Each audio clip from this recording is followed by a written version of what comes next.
چرا مردم از دیدن صحنه‌های اینقدر لذت میبرن؟ سلام، من لیانم. به اولین سفر من خوش اومدید. دوستم الیزه منو به روم دعوت کرده. بعد یه سفر طولانی از ونکوور بالاخره رسیدم روم.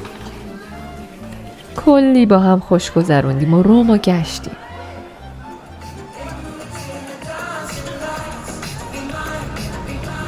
بعدش قرار بود بریم فینال مسابقات بوکس رو تماشا کنیم. سالن پر بود از جمعیت. بازی شروع شد. مردایی با بدنهای عضلانی به شدت به هم مشت میکوبیدن. مردمم از خوشحالی بالا و پایین میپریدن.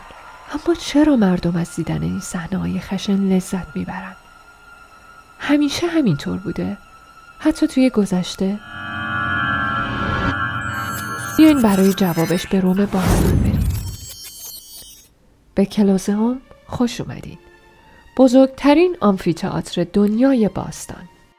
جایی که مردم شاهد مرگ و خشونت واقعی هستند و امپراتور قدرت و تسلطش روی جان مردم رو اینجوری نشون میده. طبقات پایینتر جایگاه سیاستمداران و ثروتمندان بوده و طبقات بالا برای مردم عادی و فقرا و برده ها. گلادیاتورها مردا و زنان برده یا اسرای جنگی هستند. این برده ها به مسابقات گلادیاتوری فرستاده میشن تا با حریفا بجنگن یا آموزش میدیدن که روبروی حیوانات وحشی مثل شیر و تمساح و فیل انداخته بشن. آخر بازی جون برده ها به چرخش شست امپراتور و خواست تماشاچیان بستگی داشت. شست رو به بالا یعنی بخشش و شست رو به پایین یعنی مرگ. اما به طور کلی چرا مردم از دیدن خشونت در این بازی‌ها لذت میبرن؟ وقتی شما این صحنه‌های خشن رو میبینید و میترسید، با آن فرد احساس همدلی میکنید. این باعث میشه که حس کنید خودتونم قهرمان هستید. میل به نابودی و انرژی‌های منفی که درون همه ما هست، با دیدن این صحنه‌ها تخلیه میشه، بدون اینکه به خودمون آسیبی برسه. جالبه که بدونید وقتی امپراتور کنستانتین مسیحی شد، این مسابقات رو هم ممنوع اعلام کرد و کشته شدن به خاطر سرگرمی ممنوع شد. اینم از سفر امروز. حالا شما بهم بگید، دوست داشتید به تماشای مسابقات گلادیاتوری برید؟ نظرتون رو برام کامنت کنید